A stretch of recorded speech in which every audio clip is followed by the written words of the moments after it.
তেমন সিরিয়াস কিছু তো আমি জানি না। এখানে আসার পর ওর সাথে আমার কোনো রকম কথা হয়নি। আমার ওর সাথে আগে কথা বলতে হবে। ঠিক আছে, দেখো কোনোভাবে যোগাযোগ করতে পারো কিনা। আর যাই হোক, পছন্দ থাকলে আগে ভাগে জানিও। জি আপু। আলী আহমেদ খান ফের বললেন, খোঁজ নিও তোমার মতো আবার গোপনে বিয়ে করে ফেলেছে কিনা। আবির উদ্বিগ্ন কণ্ঠে প্রশ্ন করল, মানে? এখন আর মানে মানে করতে হবে না। তুমি যে আরো 3 বছর আগেই কাবিনের কাজ ছেড়ে ফেলেছ, এটা আমি খুব ভালোভাবেই জানি। শুধু আমি না, এখন বাসার সবাই জানে। আপনাকে কে বলেছে? কে আবার বলবে? তোমার প্রাণপ্রিয় ভাই তানভীর। তোমার বিয়েতে আমি যেন কোনো প্রকার বাধা সৃষ্টি না করি, তার জন্য আমার পায়ে ধরা শুধু বাকি রেখেছে। আমি মানছিলাম না বলে এক পর্যায়ে নিজের ঘাড়ে তোমাদের বিয়ের সব দায় নিয়ে বহুবার রিকোয়েস্ট করে আমাকে রাজি করিয়েছে। ভেবো না তোমার বিয়েতে আমি এমনি এমনি রাজি হয়ে গিয়েছি। আমি শুধু তানভীরের অসহায় মুখটা দেখে রাজি হয়েছি। আমি যদি সেদিন রাজি না হতাম, তাহলে তোমার ভাইয়ে ভাইয়ে সম্পর্ক নষ্ট হতো, যেটা আমি কোনোদিনও চাই না। আমি যেমন তোমার ভাইদের সবসময় আগলে রেখেছি, আমি চাই তোমাদের সম্পর্কটাও এরকম থাকুক। তাই আবারও বলছি, তানভীরের সম্পর্কে এমন কিছু জানলে আগেই জানিয়ে দাও। আবির স্তব্ধ স্বরে জানালো, আমি তানভীরের সাথে যোগাযোগ করে তারপর আপনার সাথে কথা বলবো। আপনার চিন্তা করতে হবে না। ঠিক আছে, তানভীরের সাথে কথা হলে বাসায় আসতে বলো। জি আচ্ছা। আবির প্রভূত আঁখিতে দূরের আকাশে চেয়ে আছে। মেঘকে না পেলে আবির মরে যাবে। এই কথা আলী আহমেদ খানকে বলায় আবির তানভীরের উপর নিজের রাগ ঝেড়েছিল, অথচ তাদের বিয়ে কোনো ঝামেলা ছাড়া সম্পূর্ণ হবার পেছনে তানভীরের হাত ছিল, এইটা জেনে আজ আবিরের খুব খারাপ লাগছে। তানভীরকে জড়িয়ে ধরতে হাজারবার ধন্যবাদ দিতে ইচ্ছে করছে। আবির সঙ্গে সঙ্গে তানভীরের নাম্বারে কল দিল। সবার মতন আবিরও নাম্বার বন্ধই পেল। আবির কল দিতে দিতে আনমনে রুমে ঢুকতেই মেঘের লম্বা চুল আবিরের চোখে মুখে লাগে। মেঘের ভেজা চুলের পানিতে আবির মুখ সহ গলা পর্যন্ত ভিজে গেছে। মেঘ পেছনে ঘুরে আবিরকে দেখে ভীত কণ্ঠে বলতে শুরু করলো, সরি, আমি সত্যি আপনাকে দেখিনি। আবির মুচকি হেসে বলল, বিয়ের পর বউয়ের ভেজা চুল চোখে মুখে না লাগলে বিয়ের ফেলই আসে না। যাক, অবশেষে নিজেকে সর্বাঙ্গীন স্বামী মনে হচ্ছে। মেঘ চিবুক নামিয়ে কয়েক কদম পেছাতে আবির আশ্চর্য নয়নে তাকালো। মেঘের পরনে আবিরের একটা সাদা শার্ট, সঙ্গে প্লাজো, গলায় একটা স্কার্ফ ওড়না পেঁচানো। আবির বিস্তীর্ণ আঁখিতে তাকিয়ে আছে। মেঘ চোখ তুলে তাকিয়ে কিঞ্চিত হেসে বলল, এভাবে তাকিয়ে আছেন কেন? সুন্দর লাগছে না? খুব। মেঘ মোলায়েম কণ্ঠে বলল, ঘুরতে যখন নিয়ে যাবেন না, তখন এত সুন্দর ড্রেস আর শাড়ি পরে কি হবে? তাই রাগ করে আপনার শার্ট পরে ফেলেছি। একবার বলুন ঘুরতে নিয়ে যাবেন, তাহলে এক্ষুনি সাজুগুজু করব। আবির মৃদু স্বরে বলল, থাক না, এভাবেই ভালো লাগছে। কাছে আসো, হাতটা ঠিক করে দে। মেঘ ভিংচি কেটে বিড়বিড় করলো, আমি আপনার নতুন শার্ট পরে নিয়েছি, আপনার কি রাগ লাগছে না? যেখানে আমি তোমার, সেখানে শার্ট আর এমন কি? এদিকে এসো। মেঘ এগিয়ে আসলো। আবির মেঘের পরনের শার্টের হাতা ফোল্ড করতে করতে ধীর কণ্ঠে শুধালো, বন্যার সাথে ইদানিং কোনো কথা হয়েছে? না, কেন? তানভীরের সাথে বন্যার মনে হয় কোনো ঝামেলা হয়েছে। সাকিব কাল মেসেজ দিয়ে শুধু বলেছিল তানভীর বন্যার সাথে আলাদাভাবে কথা বলতে চাচ্ছে, কিন্তু তারপর কি হয়েছে সে জানে না। তানভীরও নাকি কিছু বলেনি। একটু আগে আব্বু কল দিয়েছিল, বললেন রাত থেকে তানভীর বাসায় নেই। মেঘ শীতল কণ্ঠে শুধালো, বাসা নেই মানে? কোথায় গেছে? কেউই জানে না। তানভীরের ফোন বন্ধ। বন্যাকে কল দিয়ে জিজ্ঞেস করো কোনো সমস্যা কিনা। আচ্ছা। মেঘ সঙ্গে সঙ্গে বন্যার নাম্বারে কল দিল। বন্যা কল রিসিভ করে স্বাভাবিক কণ্ঠে জানতে চাইল, কি রে, কেমন আছিস? মেঘ উত্তর না দিয়ে উল্টো গুরুভার কণ্ঠে বলে উঠল, এই তার ছিঁড়া বদের হাটটি, তুই আমার ভাইকে কি বলেছিস? আবির রাগান্বিত কণ্ঠে হুঙ্কার দিল। এসব কী ধরনের ভাষা? মেঘ আর চোখে আবিরের দিকে তাকিয়ে বেকুবের মতন হাসল। আবির যে তার পাশে বসা, এটা কয়েক সেকেন্ডের জন্য মেঘ ভুলে গিয়েছিল। মেঘ আস্তে করে ঢোক গিলে শান্ত কণ্ঠে বলল, ভাবি, আপনি আমার ভাইকে কি বলেছিলেন? আবির মৃদু হাসল। বন্যা উষ্ণ স্বরে বলতে শুরু করলো, আমার যা ঠিক মনে হয়েছে তাই বলেছি। ওনাকে আমার ভালো লাগে বলে এই না আমি আমার পরিবারের অমতে গিয়ে সব সিদ্ধান্ত নিয়ে নেব। উনি আমার কথা ঠিক মতো না বুঝেই ফোন বন্ধ করে ফেলেছেন, এতে আমি কি করব? উনি ছেলে মানুষ, তাই রাগ করে ফোন বন্ধ করে বাড়ি ছেড়ে চলে যেতে পারেন। আর আমি মেয়ে বলে সেসব কিছু করতে পারি না। তুই তোর ভাইয়ের পক্ষ নিয়ে আমাকে বলতে আসছিস। আজ আমার পক্ষে কেউ নেই বলে তোদের কিছু বলতে পারে না। দিন শেষে তোদেরই সব আছে, আমি আর আমাদের কিচ্ছু নেই। বন্যা কথা শেষ করে সঙ্গে সঙ্গে কল কেটে দিয়েছে। মেঘ আবিরের দিকে অসহায় মুখ করে কিছুক্ষণ তাকিয়ে থেকে ফোন রেখে দু হাতে আবিরের হাত আঁকড়ে ধরে মাথা এলিয়ে দিয়ে আস্তে করে বলল, বন্যা পাগল হয়ে গেছে। এখন তোমার কি হয়েছে? ওদের চিন্তায় আমার মাথা ঘুরছে। আবির কিছু না বলেই আসিফের নম্বরে কল দিল। রিসিভ করতে আবির একদমে বলতে শুরু করলো, ভাইয়া, আমি তোমাদের বিয়ে হানিমুন আটকেছিলাম, তার জন্য আন্তরিকভাবে দুঃখিত। আমার পক্ষ থেকে তোমাদের জন্য স্পেশাল অফার। আগামীকাল থেকে 3 দিন আমার পক্ষ থেকে তোমাদের হানিমুন অফার। আইরিন, আরিফ, মিম, তানভীর সবাইকে নিয়ে আসবে। 2জন স্পেশাল গেস্ট আছে, তাদেরকেও নিয়ে আসবে। বুঝতে পেরেছ? আসিফ ভারী কণ্ঠে বলল, এটা হানিমুন অফার ছিল নাকি ফ্যামিলি প্যাকেজ ছিল ভাই? আসবেই যখন একা আসবে কেন? এই সুযোগে সবার ইচ্ছে পূরণ হয়ে যাবে। তোমাদের দায়িত্ব শুধু এদের নিয়ে আসা, তারপর তোমাদের মুক্তি। তানভীরকে কোথায় পাবো? ওর ফোন তো বন্ধ। সেসব আমি দেখছি। তুমি কাল সবাইকে নিয়ে আসবে, এটাই ফাইনাল। আচ্ছা। আকাশ জুড়ে রগরগে তারার মেলা। প্রকৃতি ছেয়ে আছে অদ্ভুত শীতলতায়। সমুদ্রের উর্মিল ঢেউ শরীরের সাথে সাথে মনকেও প্রাণবন্ত করে তুলেছে। মেঘ আবিরের হাতে হাত রেখে সমুদ্রের পাড়ে হাঁটছে, চোখে মুখে উজ্জ্বলতা। অদ্ভুত এক ভালো লাগায় মন অশান্ত হয়ে উঠেছে। সমুদ্রের পানি আপন বেগে এসে দুজনের পা ভিজিয়ে দিচ্ছে। মেঘ সীমাহীন সমুদ্রের পানে কিছুক্ষণ তাকিয়ে থেকে আচমকা আবিরের অভিমুখে তাকায়। আবির মেঘের মুখোমুখি দাঁড়িয়ে উদ্দীপ্ত কণ্ঠে বলল, আমি যেদিন প্রথমবারের মতো কক্সবাজার এসেছিলাম, সেদিনই মনে মনে প্রতীক্ষা করেছিলাম এরপর আসলেই তোমাকে নিয়ে আসবো। তানভীর অবশ্য আগেও কয়েকবার বলেছিল তোমাদের সবাইকে নিয়ে আসার জন্য, কিন্তু আমি রাজি হইনি। কেন? বাড়িতে আবেগ নিয়ন্ত্রণ করে চলেছে বলে এই না যে আমি অনুভূতিহীন ছিলাম। বউয়ের সাথে বোনের মতো আচরণ করায় কতটা শাস্তি স্বরূপ এটা তুমি কি বুঝবে? তখন তোমাদের নিয়ে আসলে নিজেকে কোনোভাবে নিয়ন্ত্রণ করতে পারতাম না। মেঘ আবিরের দিকে তাকিয়ে মুচকি হাসল। ঘণ্টাখানেক ঘুরে ডিনার করে দুজন একটু রাত করে রিসোর্টে ফিরেছে। আবির মেঘের ফোন থেকে বন্যার নাম্বার বের করতে যাবে, অকস্মাৎ আবিরের নাম্বারটা চোখে পড়ল। আবির মৃদু হেসে আমার আবির এর পেছনে থেকে ভাই শব্দটা ডিলিট করে দিয়েছে। বন্যার নাম্বার বের করে একটা মেসেজ লিখে পাঠিয়ে দিয়েছে। মেঘ বিকেল থেকে বন্যার বোনকে কম করে হলেও 50 বার কল দিয়েছে। হৃদকে বলা মাত্রই কক্সবাজার আসতে রাজি হয়ে গেছে। বন্যার বোন শুরুতে রাজি না হলেও মেঘের তুমুল জোড়াজুড়িতে এক পর্যায়ে বাধ্য হয়ে বন্যাকে পাঠাতে রাজি হয়েছে। মেঘ বলেছিল বন্যার আপু যেন তাদের সাথে আসে, কিন্তু সময়ের অভাবে উনি যেতে পারছেন না। বন্যার বাসার সবাই রাজি হলেও বন্যার কক্সবাজার যেতে একদমই রাজি না। মেঘের অতিরিক্ত জোড়াজুড়ির জন্য এক পর্যায়ে মেঘের কল রিসিভ করাও বন্ধ করে দিয়েছে। মেঘ শুয়ে শুয়ে অনর্গল তানভীর আর বন্যার কথা বলেই চলেছে। আবির অনেকক্ষণ যাবৎ ট্রাই করতে করতে এক সময় তানভীরের ফোনে কল ঢুকেছে। তানভীর কল রিসিভ করে স্বাভাবিক কণ্ঠে জানতে চাইল, তোমরা কেমন আছো? আবির উত্তর না দিয়ে তপ্ত স্বরে বলল, আগামীকাল ভোরে আসিফ ভাইয়া, ভাবি, আইরিন, মিমরা সবাই কক্সবাজার আসছে। তোর ইচ্ছে হলে তাদের সাথে আসতে পারিস। আমার আপাতত ইচ্ছে নেই, তোমরা আনন্দ করো। আবির ভারী কণ্ঠে বলে উঠল, সমস্যা নেই, তোর ইচ্ছে না থাকলে মনের বিরুদ্ধে আসতে হবে না। বন্যা আর তার ভাইও আসবে, এই আর কি। ঠিক আছে, রাখি তাহলে। বন্যা কক্সবাজার যাবে হ্যাঁ। আমাদের সাথে? মানে আসিফ ভাইয়া, বি মাইরিন ওদের সাথে? হ্যাঁ, তুই তো আসবি না? থাক তাহলে। কয়টায় রওনা দিবে? আমি জানি না, আসিফ ভাইয়া জানে। আমি আসিফ ভাইয়াকে কল দিচ্ছি। তোর ইচ্ছা। আবির কল কেটে মেঘের দিকে তাকিয়ে ভ্রু নাচালো। মেঘ সহস্যে বলে উঠল, আপনার মাথায় এত বুদ্ধি কোথা থেকে আসে? এসব তো কিছুই না, আমার মাথা অন্য কিছু করছে। কি? এখন বলবো না, আগে ওদের অবস্থাটা বুঝি তারপর। আপনি কি ভাইয়াকে বলে দিলেন বন্যা আসবে? বন্যা যদি না আসে? তোমার বান্ধবী কি এমন এক মেসেজ পাঠিয়েছে তার ইচ্ছে না থাকলেও আসতে বাধ্য? কি মেসেজ? আবির মেঘের ফোন মেঘের হাতে দিয়ে বলল, দেখো। মেসেজে লেখা, শুরুতেই সরি বলে নিচ্ছি, কারণ খুব সম্ভবত আমি আমার দেয়া কথা রাখতে পারবো না। আপনাকে ভাবি বানানোর ইচ্ছে অচিরেই ভুলে যেতে হবে। আপনি ভাইয়াকে কি বলেছেন আমি জানি না, কিন্তু তারপর থেকে ভাইয়ার মনের অবস্থা খুব খারাপ।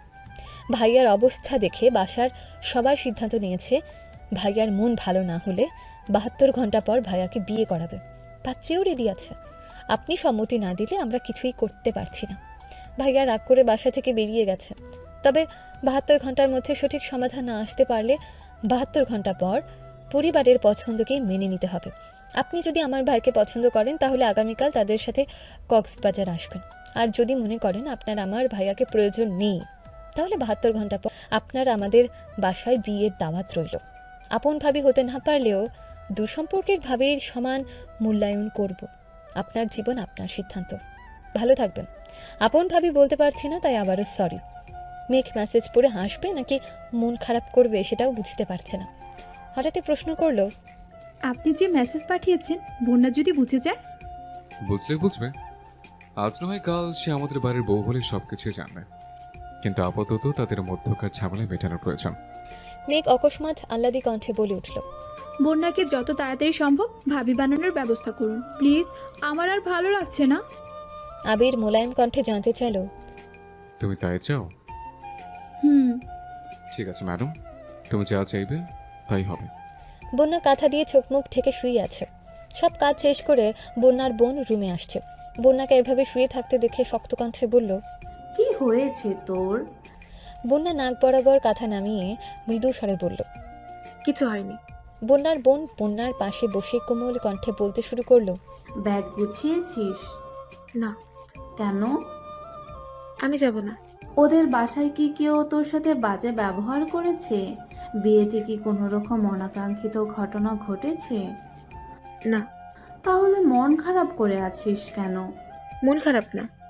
মেঘ ওর হাজবেন্ড দুজনেই খুব করে রিকোয়েস্ট করেছে, আব্বুর সাথে কথা বলে রাজিও করিয়েছে। তোর এখন কি হলো? আমি টাকা দিয়ে দিচ্ছি, হৃদ আর তোর যত খরচ লাগে সব এখান থেকে করিস। উঠে প্যাকিং কর। বন্যার শীতল চোখে বোনের দিকে কিছুক্ষণ তাকিয়ে রইল।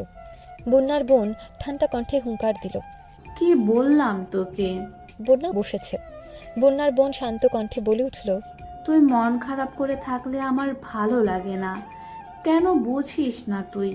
3 দিনের মধ্যে ঘুরে ফিরে মন ভালো করে বাসায় আসবি। আগামী শুক্রবার আমার বিয়ে, জানিস তো?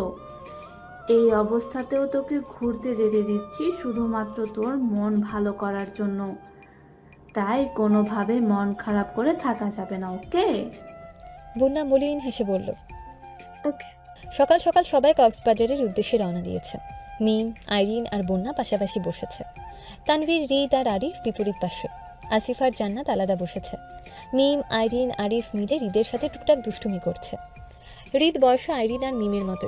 বন্যা কারোর সাথে তেমন কোনো কথাই বলছে না। নির্বাক চোখে শুধু তানভীরকে দেখছে। তানভীর প্রায় পুরো রাস্তায় চোখ বন্ধ করে বসেছিল। দু একটা কথা বললেও বন্যার সাথে না কোনো কথা বলেছে আর না একবারের জন্য তাকিয়েছে। মেঘ আর আবির আগে থেকে ওদের জন্য অপেক্ষা করছে। মেঘ আজ সবুজ রঙের মোটামুটি গর্জিয়াস একটা শাড়ি পরেছে, যদিও শাড়িটা আবিরই পরিয়ে দিয়েছে। মেঘের শাড়ির সাথে মোটামুটি ম্যাচিং করে আবিরও একটা সবুজ পাঞ্জাবি পরেছে। মিম, আইরিনরা নেমে ছুটে মেঘের কাছে চলে গেছে। তাদের সাথে সাথে হৃদও মেঘের সাথে কথা বলতে চলে গেছে। তানভীর নামতে আবির এগিয়ে এসে তানভীরকে জড়িয়ে ধরল। তানভীর জিজ্ঞেস করলো, কি হয়েছে ভাইয়া? তোকে জড়িয়ে ধরতে খুব ইচ্ছে করছিল। মনের ভেতরের চাপা কষ্টের জন্য মন খুলে হাসতেও পারছে না, তবুও তানভীর মলিন হাসার চেষ্টা করলো।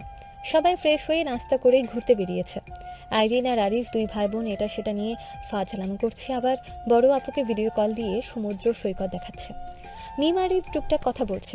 হৃদ এর আগে কোথায় কোথায় ঘুরতে গিয়েছিল, কার সাথে গিয়েছিল, এখানে কেন আসছে সেসব নিয়ে গল্প করেছে। মেঘ আর বন্যা কিছুটা দূরে। মেঘ ধীর কণ্ঠে জিজ্ঞেস করলো, তোর আর ভাইয়ার মধ্যে কি হয়েছে? কিছু না।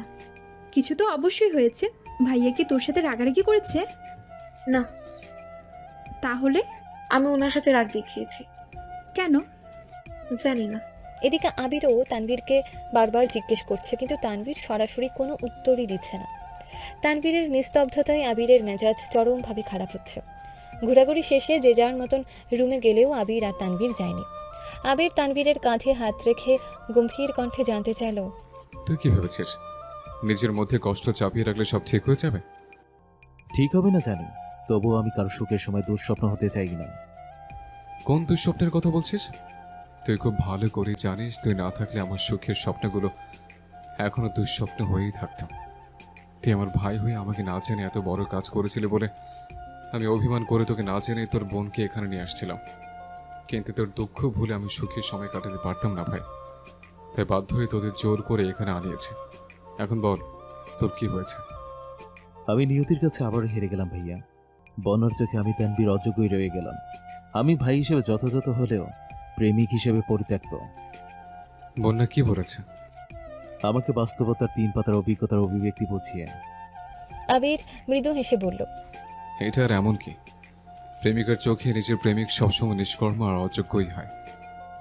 ওর পরিবারের সিদ্ধান্তের বাইরে কিছু করতে পারবে না। পরিবারের সিদ্ধান্তের বাইরে কিছু করতে বলেছে কে? ও আমাকে রিজেক্ট করেছে। আবির উচ্চ শব্দে হেসে বলল, রিজেক্ট তাকেই করা যায় যার অবস্থান মন আর মস্তিষ্ক কোথাও নেই। হৃদয় জায়গা দিয়ে মানুষকে রিজেক্ট করা অসম্ভব। তুই তার উপর রাগ করে ফোন বন্ধ করেছিস, আর সেই রাগ সে আমার বউয়ের উপর ঝেড়েছে। কারণ বন্যার প্রিয় মানুষ তুই আর তোর কাছের মানুষ মেঘ। অধিকারবোধ না থাকলে কেউ কারোর উপর রাগ দেখায় না। তুই খুব ভালোভাবে জানিস বন্যা বাস্তববাদী একটা মেয়ে। সে তোকে বাস্তবতা নিয়েই জ্ঞান দেবে। এই নিয়ে মন খারাপ করে থাকার কোনো মানে হয় না। তুই তোর বন্যার জন্য রাজনীতি ছেড়েছিস, এটা কি সে জানে? না।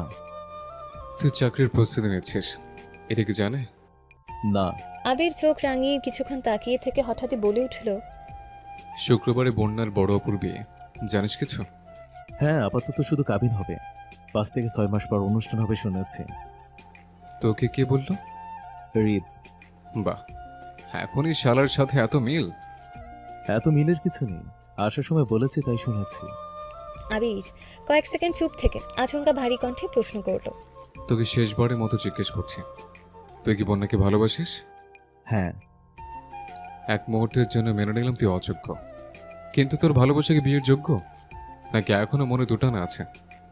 মনের কোনো অভিশঙ্কা নিয়ে প্রেম হয়, কিন্তু সারা জীবন পাশে থাকার সাহস হয় না। তোকে নির্ভীক ভঙ্গিতে বলতে হবে, যে কোনো মূল্যেই হোক বন্যাকে তোর চাই। প্রেমিকা কোনো কারণে রাগ দেখালে প্রেমিকার উপর রাগ করে ফোন বন্ধ করাটা বোকামি, এবং প্রেমিকার রাগের কারণ উদ্ঘাটন করাটা একজন আদর্শ প্রেমিকের কর্তব্য। বন্যা তোকে ভালোবাসে, তাই ওর রাগ অভিমান প্রকাশের একমাত্র জায়গা তুই। হয়তো মেঘের মতো সরাসরি কিছু বলতে পারে না, কিন্তু তোর উচিত তার কথার সঠিক মানে বোঝা। ভাই, ভালোবাসার মূল্যে ভালোবেসেই দিতে হয়। এখন আমার কি করা উচিত? আবির মেকি স্বরে বলল, সামনে সমুদ্র আছে, যা এক বালতি পানি খেয়ে আয়। ফাজলামো করো না প্লিজ। সকালে বন্যার সাথে আমি কথা বলবো, তারপর তোর যা ইচ্ছা করিস। যা ইচ্ছে। রিল্যাক্স। তানভীর নিঃশব্দে হাসল, সাথে আবিরও হাসল। দু ভাইয়ের কথাবার্তা শেষ করে রিসোর্টে ফিরতে অনেকটাই দেরি হয়ে গেছে। মেঘ বেঘোরে ঘুমোচ্ছে। আবির রুমে ঢুকে ফ্রেশ হয়ে বিছানায় শুয়েছে। ঘুমন্ত মেঘের শান্ত আদলখানা আজ একটু বেশিই সুন্দর লাগছে। আবির আবেশিত নয়নে মেঘকে দেখছে। এই দেখার কোনো অন্ত নেই। আবিরের হৃদয় জুড়ে যার অস্তিত্ব প্রতিনিয়ত তর্জন গর্জন দিয়ে ওঠে, তার সংস্পর্শ পেলেই আবিরের হৃদয়ে প্রশান্তির হাওয়া বয়ে যায়। দিন শেষে প্রতিটা মানুষ কারো না কারো কাছে দায়বদ্ধ, কারো ভালোবাসায় পরিতৃপ্ত। মেঘের পূর্ণতা যেমন আবির, তেমনি আবিরের পূর্ণতাও মেঘ। সুদীর্ঘ সময়ের নিরীক্ষণ শেষে আবির আলতো হাতে মেঘের মসৃণ গাল স্পর্শ করল। মেঘ ঘুমের মধ্যে আটকে উঠেছে। কুণ্ঠায় চোখ মেলতেই আবিরকে দেখতে পেল। আবির সস্নেহে প্রশ্ন করল, ভয় পেয়েছ? মেঘ শুকনো ঢোকিলে কিঞ্চিত হাসার চেষ্টা করল। কোনো কথা না বলে আচমকা আবিরের চড়া বক্ষস্থলে নিজের জায়গা করে নিল। আবির মুচকে হেসে মেঘকে জড়িয়ে ধরে মেঘের চুলে হাত বুলাতে লাগলো। কিছু সময় নীরবতায় কেটে গেল। মেঘ হঠাৎই আবিরের উন্মুক্ত বুকে নখ দিয়ে আঁচড় দিতে দিতে ডাকল, শুনছেন? তুমি ডাক শোনার যোগ্যতা কি আমার নেই? আছে, কিন্তু কিন্তু কি? আমি যদি তুই থেকে তুমিতে আসতে পারি, তুমি কেন আপনি থেকে তুমিতে নামতে পারছো না? তুমি তুমি তুমি হয়েছে। এখন বলো আবির। আবির ভাই। আবির মেঘের মাথায় আস্তে করে গাঁটটা দিয়ে ভারী কণ্ঠে বলল, আবিরের সাথে ভাইয়ের সম্পর্ক মরে গেছে, এখন শুধু আবির আছে। বলো আবির। মেঘ কিছুই বলছে না। তর্জনী আঙ্গুলের নখ দিয়ে আবিরের বুকের উপর A+M লেখায় ব্যস্ত। মেঘের লেখা শেষ হতে আবির মেঘের হাত চেপে ধরে মুলায়ম কণ্ঠে বলল, বুকের ওপর A+ স্যাম লিখতে হবে না ম্যাডাম। এই নাম হৃদয় স্থায়ীভাবে লেখা হয়ে গেছে। মৃত্যুর আগ পর্যন্ত এই নাম অক্ষত থাকবে। আপনাকে যেটা বলেছি সেটা বলুন। কি বলবো? আবির। আবির? Good girl. আবার বলো। ইস, আর পারবো না। আমি কি স্কুলে পড়তে আসছি নাকি? হ্যাঁ, তুমি আবিরের স্কুলে ভালোবাসার ট্রেনিং করতে আসছো। বলো। আবির? এখন পুরোটা বলো। মেঘ শীতল কণ্ঠে বলল। আবির শুনছো? আবির নিঃশব্দে হেসে বলল, উফ, তুমি এভাবে ডাকলে আমি বিনাশের দোরগড়া থেকে ফিরে আসতে সক্ষম হব। মেঘ অতর্কিতে আবিরের বুকে চিমটি কাটল। আবির মৃদুস্বরে ফের বলল, কি বলতে চেয়েছিলে বলো। আমি একবার আপনার অফিসে গিয়েছিলাম। আপনার রুমের দেয়ালে ডি লেখা ছিল। তখন আপনি আমাকে ডি এর মান বলেননি। আপনার বেশ কিছু ফেসবুক পোস্টও ডি লেখা দেখেছি। এই ডি এর মানে কি? দিলছা। দিলশা মানে কি? হৃদয় রানী। ছোটবেলায় স্কুলে কারো মুখে এই নামটা আমি প্রথম শুনেছিলাম। নামের অর্থ জিজ্ঞেস করায় সে এই অর্থটাই বলেছিল। বাসায় এসে আমার সে কি বায়না, তোমার নাম যেন দিলচা রাখে। এমন আজগুবি নাম শুনে বাসার মানুষ আমার কথা কানেই তোলেনি। তখন মনে কি সান্ত্বনা দিয়েছিলাম, আমার হৃদয়ের রানীকে শুধু আমিই দিলচা ডাকবো। নামটা সুন্দর না? মেঘ অনুষ্ণ কণ্ঠে বলল, হ্যাঁ, খুব সুন্দর। তোমাকে দিলচা ডাকলে রাগ করবে না তো? একদমই না। আপনার যা ইচ্ছে তাই ডাকতে পারেন। আমার আরেকটা প্রশ্ন আছে।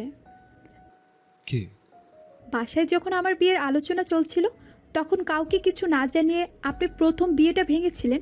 দ্বিতীয়বার মিম আমাকে জানিয়েছিল, কিন্তু তৃতীয়বার তো মিম বাসায় ছিল না, আর আমার কাছেও ফোন ছিল না। আমার জানা মতে বাসায় কেউই আপনাকে জানায়নি। তখন আপনাকে কি বাহিরের কেউ বলেছিল? বাইরের মানুষ শুধু বাইরের নিউজ দিতে পারে, বাড়ির ভেতর কিছু হলে এটা কিন্তু তারা জানে না। তাহলে আপনি কিভাবে জেনেছিলেন? তোমার আব্বু আমাকে মেসেজ দিয়েছিলেন। আব্বু? হ্যাঁ। কিন্তু তখন তো আপু খুব রাগারাগি করছিলেন, আমাকে ছেলের সাথে যেতে জোরাজোরি করছিলেন। সেসব ওনার প্ল্যান ছিল। আমি বাসায় পৌঁছানোর আগেই তোমাকে ছেলেপক্ষের সামনে আনতে পারলে আমি কিভাবে রিয়াক্ট করি সেটা দেখতে চেয়েছিলাম।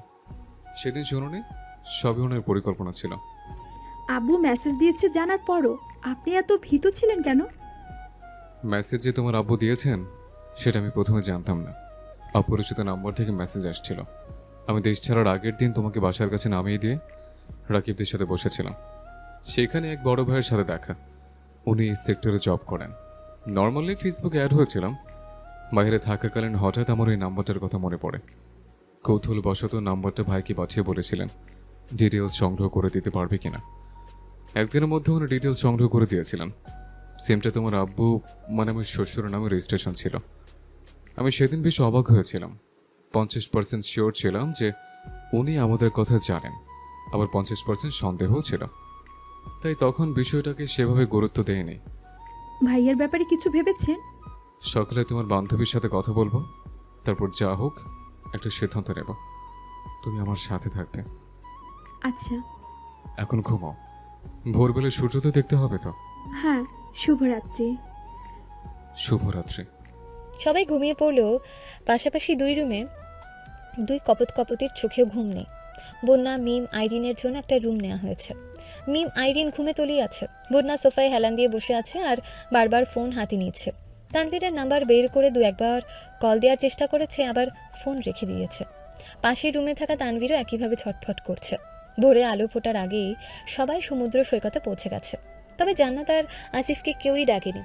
আবির আগেই বলেছিল তাদের বিরক্ত করবে না, তাই ইচ্ছে করেই ডাকেনি। তানভীর কিছুক্ষণ দাঁড়ালো। মেঘ আর আবিরকে একসঙ্গে কয়েকটা ছবি তুলে দিয়ে চুপচাপ চলে গেছে। কিছুক্ষণ পরে আসিফ আর জান্নাত আসছে।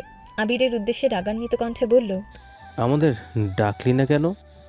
তোমাদের হানিমুনের সুযোগ দিলাম। বিয়ে হয়েছে প্রায় 1.5 বছর হতে চললো। এখন আর আমাদের সেই সুযোগ দরকার নেই ভাই। তোরা নবদম্পতি, এখন সুযোগ তোদের লাগবে। আবির মেকি স্বরে বলল, আমাদের সুযোগ করে দিতে হবে না, নিজেরাই করে নিতে পারবো। এই জন্যই তো বাসরাতে বউ নিয়ে পালিয়েছিস। আবির শব্দ করে হাসল, সাথে আসিফও। মেঘ, মিম, বন্যা, আইরিন, জান্নাত সবাই সমুদ্রে পা ভেজাচ্ছে। ঢেউয়ের গতিতে ছুটোছুটি করছে। আরিফ আর হৃদও তাদের সঙ্গ দিচ্ছে। আবির আর আসিফ তানভীরের বিষয় নিয়ে কিছুক্ষণ কথা বলল। একসময় আসিফ সবাইকে নিয়ে নাস্তা করতে চলে গেছে। বন্যা তাদের সঙ্গে যেতে নিলে আবির গম্ভীর কণ্ঠে ডাকে, বন্যা, দাঁড়াও, জি ভাইয়া। তোমার সাথে কিছু কথা আছে। মেঘ চুপচাপ আবিরের পাশে দাঁড়িয়ে আছে। আবির এক পলক মেঘের দিকে তাকালো। মেঘ চোখের ইশারায় বলতে বলল। আবির ঠান্ডা কণ্ঠে বলতে শুরু করলো, তোমার তানভীরের সাথে কি নিয়ে ঝামেলা হয়েছে আমি জানি না, আর জানতেও চাই না। আজ আমি তানভীরের ভাই না বন্ধু হয়ে কয়েকটা কথা বলবো। তুমি ইতিমধ্যে জানো তানভীরের জীবনে কেউ একজন ছিল, তুমি তাকে দেখেওছ। সেসব কৈশোরের আবেগ ছিল। এখন সে আগের থেকে অনেক বেশি ম্যাচিউর হয়েছে। তোমাকে তানভীর ছোট থেকে চিনলেও কখনো তোমাকে নিয়ে সেভাবে ভাবেনি। যেদিন প্রথমবারের মতো তোমাকে নিয়ে ভেবেছিল, সেদিন থেকে আজ পর্যন্ত প্রতিনিয়ত ও শুধু নিজেকে পরিবর্তন করার চেষ্টায় আছে। ওর লাইফস্টাইল বরাবরই ছন্ন ছড়া, শুধু তোমার জন্য সেই লাইফস্টাইলে পরিবর্তন এনেছে। আমি এখন পর্যন্ত তানভীরকে কম করে হলে 50টা ঘড়ি কিনে দিয়েছে, কিন্তু ও কোনোদিন ভুলেও একটা ঘড়ি পড়েনি। অথচ তুমি একবার তাকে একটা ঘড়ি দিয়েছিলে, সেই ঘড়িটা ঠিকই পড়েছে। এমন ছোটখাটো হাজারে পরিবর্তন ওর মধ্যে এসছে। প্রথম প্রথম আমি ওকে বলে বলে সব কাজ করাতাম, এখন সে আমার থেকেও বেশি বোঝে। আমাদের বিয়ের ব্যাপারটা ও একা হাতে সামলিয়েছে। তানভীরের জেদ সম্পর্কে তোমার কিছুটা হলেও ধারণা হয়তো আছে। তোমার মুখ থেকে কোনো একদিন শুনেছিল তোমার আব্বু তোমাদের সরকারি চাকরিজীবী ছেলের কাছে বিয়ে দেবে। সেদিন রাজনীতি ছেড়ে চাকরি নেওয়ার সিদ্ধান্ত নিয়েছে, বই কিনে পড়াশোনা শুরু করে দিয়েছে। তুমি যেমন বাস্তববাদী, তানভীরও নিজেকে সেভাবে উপস্থাপন করতে চেয়েছে। তবে প্রতিটা মানুষের আবেগিক অনুভূতি ভিন্ন রকম। হয়তো ওর মনে হয়েছিল তোমাকে তার অনুভূতি জানিয়ে রাখবে, তাই তোমার সামনে নিজের অনুভূতি বহিঃপ্রকাশ করতে চেয়েছিল। তোমাকে আমি ছোট করে কথা বলছি না কিংবা দোষারোপও করছি না, শুধু তানভীর অবস্থানটা বোঝানোর চেষ্টা করছি। তানভীর যদি একবার বলে সে চাকরি ব্যবসায় কিছুই করবে না, তবুও তাকে কেউ কিচ্ছু বলবে না। অন্তত পক্ষে আমি তো নই। ও চাইলে আমি ওকে সারা জীবন বসে খাওয়াতে পারবো। আমার টাকা নয়, বরং ওর নিজের টাকা বসে খেতে পারবে। আমাদের পারিবারিক ব্যবসা, তানভীরের ব্যাংক ব্যালেন্স বাদ দিলাম। সবাই জানে আমার ছোটখাটো বিজনেসের 70% শেয়ার আমার নামে, কিন্তু তারা কেউ এটা জানা নাই 70% শেয়ারের মধ্যে 20% শেয়ার তানভীরের, 20% মেঘের, 20% আমার, আর বাকি 10% মিম আর আদির। এই কথা তানভীর পর্যন্ত জানে না। আমি কোনোদিন ওকে জানানোর প্রয়োজনও মনে করিনি। আমি তানভীরকে সবসময় সুযোগ দিয়েছি। ও যখন যা চেয়েছে তাই দেওয়ার চেষ্টা করেছি। তানভীর ব্যবসায় অমনোযোগী বলে চাচ্চু প্রায় রাগারাগি করেন, কিন্তু মেঘ, আমরা দুজনেই তানভীরকে পুরোপুরি সাপোর্ট করছি, যেন পড়াশোনা করে একটা জব নিতে পারে। তোমার ইচ্ছেকে প্রাধান্য দিতেই তানভীর সবকিছু ছেড়েছে। সে তুমি যদি তার হাত ছেড়ে দাও, ও কি করবে বলো? উনি আমার কথাতে এত কষ্ট পাবেন আমি বুঝতে পারিনি। উনি আমার জন্য রাজনীতি ছেড়েছেন, চাকরির চেষ্টা করছেন, এগুলো কিছুই আমি জানতাম না। আমার আব্বু রাজনীতি পছন্দ করেন না, এমন অগোছালো জীবনযাপনও পছন্দ করেন না। আমি আমার পরিবারের সম্মতি ছাড়া কিছু করতে পারবো না, এমনটা বুঝিয়েছিলাম। তোমার পরিবারের সম্মতি থাকলে তো তোমার কোনো সমস্যা নেই। না, ঠিক আছে, তুমি এখানে অপেক্ষা করো, তানভীরকে পাঠাচ্ছি। যত দ্রুত সম্ভব মনোমালিন্য ভেঙে মন হালকা করো। আবির মেঘের দিকে তাকিয়ে বলল, বউ, চলো। মেঘ এখানে থাকুক। আবির ভ্রু কুচকে মেঘের দিকে তাকিয়ে চোখে ইশারা দিল। মেঘ সঙ্গে সঙ্গে নিজের মাথা চেপে ধরে বলতে শুরু করলো, আমার মাথাটা জানি কেমন করে ঘুরছে, চোখ ঝাপসা দেখছি, প্রেশারটা মনে হয় বেশি নেমে গেছে। হায় আল্লাহ, এখন কি হবে? তাড়াতাড়ি রুমে চলো, এখানে আর থাকা যাবে না। তোমাকে কি করে নিতে হবে? মেঘ কিছু বলার আগেই আবির মেঘকে কোলে নিয়ে চলে যাচ্ছে। বন্যা থ হয়ে তাকিয়ে আছে। চারপাশে অনেক মানুষের ভিড়। বন্যা একা একা হাঁটছে আর মনে মনে ভাবছে, মেঘ গতকাল কতগুলো ফুল কিনেছিল, সেগুলো যত্ন করে পানির বোতলে ভিজিয়ে রেখেছিল।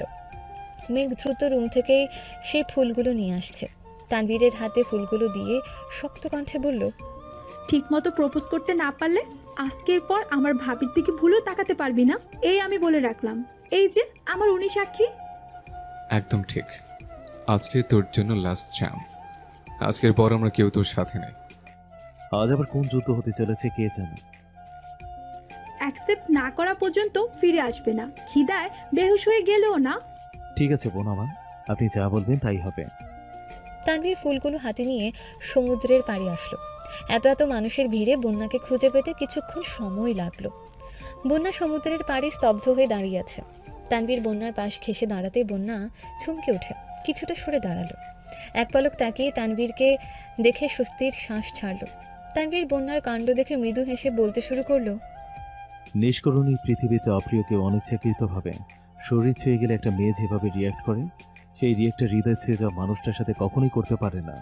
হৃদয়টাকে আজীবন বেঁধে রাখবে বলে মেয়েটাও একটা সময় কারোর প্রতি অস্বাভাবিকভাবে দুর্বল হয়ে পড়ে, তাই না বন্যা? সেদিন আপনার সাথে এইভাবে রিয়েক্ট করা আমার একদমই উচিত হয়নি। আমি সত্যি দুঃখিত। মেঘের বিষয়ে, বাচ্চার সব বিষয় নিয়ে সেদিন একটু বেশি চিন্তিত ছিলাম। বলেছিলাম আমি কথা বলতে চাইছি না, তবু আপনি জোর করছিলেন, তাই না চাইতে রাগ দেখে ফেলেছিলাম। আমি শুধু আমার পরিস্থিতিটা বোঝাতে চেয়েছিলাম, আপনি সেটা না বুঝে রাগ করে ফোন বন্ধ করে দিলেন। আপনার কি একবারের জন্য আমার কথা মনে হয়নি? হ্যাঁ, একবার আমার কথা ভাবলেন না? আমি সবসময় দেখে এসেছি আপনি খুব দায়িত্বশীল একটা ছেলে। আপনার দায়িত্ববোধ আর অপ্রকাশিত যত্ন দেখে আমি বারবার মুগ্ধ হয়েছি। সেই আপনি কি না আমার সাথে এমন কাজ করলেন? মেঘের বিয়ের আগেও 2-3 দিন আমার কল রিসিভ করেননি, নাম্বার ব্লক করে রেখেছিলেন, এখন একদম বাসা ছেড়ে চলে গিয়েছিলেন। এই আপনার দায়িত্ববোধ? বন্যা শেষ কথাগুলো বলতে বলতে কান্না করে দিয়েছে। তানভীর আশেপাশে তাকিয়ে দেখলো বেশ কয়েকজন তাদের দিকে তাকিয়ে আছে। তানভীর সহসা বন্যার কাছাকাছি এগিয়ে এসে শান্ত কণ্ঠে বলল, কান্না করো না প্লিজ। আমি সেদিন নিজের রাগ নিয়ন্ত্রণ করতে পারিনি, আর কখনো এমন হবে না, সরি। আপনি একটা পাষাণ, নিষ্ঠুর। আমার উপর রাগ করে আমাকে কষ্ট দিতে উঠে পড়ে লেগেছেন। আপনি বাড়ি থেকে না গেলে তো আপনার বিয়ে ঠিক হতো না। আপনি এমনটা কেন করলেন? ভালো হয় বিয়ে করার আগে আমাকে এই সমুদ্রের পানিতে ডুবিয়ে মেরে ফেলুন। বন্যার দুচোখ দিয়ে অনর্গল পানি পড়ছে, ঠিকমতো কথাও বলতে পারছে না। তানভীর সূক্ষ্ম নেত্রে তাকিয়ে থেকে অকস্মাৎ এক হাতে বন্যার চোখের পানি মুছতে মুছতে শঙ্কাজনক কণ্ঠে বলতে শুরু করলো, এই মেয়ে চুপ করো, কি সব বাজে কথা বলছো? আমার আবার কিসের বিয়ে? বিয়ে যদি করতে হয় আমি তোমাকেই বিয়ে করব। তুমি রাজি হলেও তোমাকে করব, না হলেও তোমাকেই করব। হয় হিরোর মতো নয়তো ভিলেনের মতো করব, তবুও তোমাকেই করব। এই তানভীর শুধু বন্যার। আজ এই মুহূর্তে তুমি শত রাগ করলেও আমি সব সহ্য করে নেব। আমি নিষ্ঠুর হলেও তোমারই থাকবো, পাষাণ হলেও তোমারই থাকবো, বুঝেছ মেয়ে? বন্যা শীতল চোখে তানভীরের দিকে তাকিয়ে আচমকা তানভীরকে জড়িয়ে ধরল। আকস্মিক ঘটনায় তানভীর কিছুটা ঘাবড়ে গেছে। আশেপাশে অবলোকন করে কাঁপা কাঁপা হাতে বন্যার পিঠে হাত রাখল। প্রথমবারের মতন তানভীর বন্যার ঘনিষ্ঠতা উপলব্ধি করতে পারছে। তানভীরের হৃদস্পন্দনের সাথে সাথে পেটের নাড়িগুলোর ধপধপ করে কাঁপছে। এক অদ্ভুত অনুভূতি সর্বাঙ্গে শিহরণ জাগাচ্ছে। এই অনুভূতির বহিঃপ্রকাশ অসম্ভব। মেঘেদের বন্ধুমহলের সবচেয়ে ম্যাচিওর মেয়েটা আজ বিবেক ভুলে আবেশের কাছে ধরা দিতে বাধ্য হলো। খোলা আকাশের নিচে শত শত মানুষের মাঝে পরিপক্কতা ভুলে ছোট বাচ্চার মতন তানভীরকে জড়িয়ে ধরে কাঁদতে লাগলো। বেশ কিছুটা সময় তানভীরও নিজেও বন্যার আবেশে আবদ্ধ ছিল। সে আবেশ কাটিয়ে বন্যার কানের কাছে ফিসফিস করলো, এভাবে কেঁদো না প্লিজ, মানুষ উল্টাপাল্টা ভাববে। ভাবুক। বন্যা তানভীরকে আরও শক্ত করে জড়িয়ে ধরল। যা হবে দেখা যাবে ভেবে তানভীরও বন্যাকে বলিষ্ঠ হাতে জড়িয়ে ধরল। তানভীরের হাতে থাকা ফুলগুলো বন্যার পিঠে লাগছে, ফুলে থাকা পানিতে বন্যার জামা ভিজে যাচ্ছে। বন্যা বুঝতে পেরে তানভীর ছেড়ে পেছনে দেখার চেষ্টা করলো। তানভীর বন্যার পিঠ থেকে হাত সরাতে ফুলগুলো দেখতে দেখতে পেল। বন্যা তানভীরের দিকে তাকিয়ে তপ্ত স্বরে বলল, এগুলো কার জন্য এনেছিলেন? আসার সময় বনু দিল তোমাকে দেওয়ার জন্য। দিচ্ছেন না কেন? নাকি অন্য কাউকে দিতে চান? তানবীরের জীবনে বন্যা এক এবং অনন্য নারী, দিলে তোমাকেই দেব। কিন্তু কথা হলো, হাঁটু গেড়ে না দিয়ে যদি এমনি এমনি দিই তাহলে কি তুমি রাগ করবে? না মানে আশেপাশে তো অনেক মানুষ আছে, হাঁটু পানিতে হাঁটু গেড়ে প্রপোজ করলে যদি হাসাহাসি শুরু করে তখন তো নিজেকে জোকার মনে হবে। বন্যা চারপাশে নজর বুলিয়ে নিঃশব্দে হেসে বলল, ঠিক আছে, এমনি দাম। তানভীর নিঃশ্বাস ছেড়ে বলতে শুরু করলো, তোমার নামটা বন্য হলেও আমার জীবনে তোমার কর্মকাণ্ড পুরোপুরি অগ্নিকাণ্ডের মতন। তুমি আমার চোখে মুগ্ধতার আনন্দ, হৃদয়ের উষ্ণ প্লাবন, আমার ছায়াবৃত্ত জীবনের দীপ্ত তুমি, স্বপ্নহীন জীবনের স্বপ্ন। তুমি আমার ছন্নছাড়া জীবনের সুনিপুণ নাটাই। এই বিস্তীর্ণ জলরাশিতে দাঁড়িয়ে বলতে চাই, তোমার প্রতি আমার ভালোবাসার সমুদ্রের তরঙ্গের ন্যায়, যার কোনো অন্ত নেই। আমাদের জীবনে যতই ভাটা আসুক না কেন, সব ভাটা উপেক্ষা করে আমার ভালোবাসার জোয়ারের মতো সীমাহীন গতিতে বাড়তেই থাকবে। আমি তোমাকে ভালোবাসি বন্যা, খুব বেশি ভালোবাসি। ও আচ্ছা, আপনি আমাকে এত ভালোবাসেন, আমি তো জানতামই না। যাই হোক, ফুল দেওয়ার জন্য ধন্যবাদ। ভালোবাসি বলো? না বললে কি করবেন? তখন হিরো ছিলাম, এখন কিন্তু ভিলেন হয়ে যাব। মানে? তানভীর ঠোঁট কামড়ে হেসে বন্যার কাছাকাছি এগিয়ে যাচ্ছে। বন্যা এক পা দুপা করে পেছাতে পেছাতে এক পর্যায়ে আতঙ্কে উচ্চ স্বরে বলে উঠল, আমিও আপনাকে ভালোবাসি। আসিফ জান্নাতের ব্রেকফাস্ট প্রায় শেষ দিকে। এমন সময় আবির আর মেঘ এসেছে। আসিফের সাথে দু একটা কথা বলে খেতে বসেছে। আরি নিজের মতো খাচ্ছে আর মাঝে মাঝে জান্নাতকে এটা সেটা বলছে। রিদ আর মিম পাশাপাশি বসেছে। দুজনেই বিভিন্ন প্রকার খাবারের নাম নিয়ে দুষ্টুমি করছে। কক্সবাজার আসতে আসতে রিদের সাথে মিমের খুব ভালো একটা সম্পর্ক হয়ে গেছে। যদিও রিদ মিমের থেকে বয়সে কিছুটা ছোট, তবুও তাদের বন্ডিং খুব ভালো। দুজন দুজনকে তুই তুই করে বলে। রিদ যেখানেই যায় মিমকে ডেকে নিয়ে যায়, কিছু খেলে মিমকেও দেয়। আরিফ গতকাল ট্রেন থেকে এসব দেখে এসেছে, তখন সেভাবে কিছু মনে করেনি। কিন্তু রাতের আড্ডার পর থেকে আরিফের মনটা ভার হয়ে গেছে। কেন, কি হয়েছে? এর কোনো উত্তর আরিফের কাছে নেই। ভোর থেকে মন খারাপ যেন রাগেই পরিণত হয়েছে। মিম আর রিদকে একসঙ্গে দেখলে মেজাজ গরম হয়ে যাচ্ছে। খুব বেশি প্রয়োজন না হলে মিম আরিফের সাথে কথা বলা তো দূর, তাকিয়েও দেখে না। আর এই বিষয়টাই আরিফের সহ্য হচ্ছে না। বেশ কয়েকবার মিমের সাথে কথা বলার চেষ্টাও করেছে, কিন্তু মিম আচ্ছা ওকে বলে কথা কাটিয়েছে। আরিফ অনেকক্ষণ অগ্নি দৃষ্টিতে তাকিয়ে থেকে আচমকা খাবার রেখে উঠে গেছে। আবির চোখ তুলে তাকিয়ে স্বাভাবিক কণ্ঠে জানতে চাইল, কি রে, খাবি না? খিদে নেই ভাই। আরিফ হনহন করে চলে গেছে।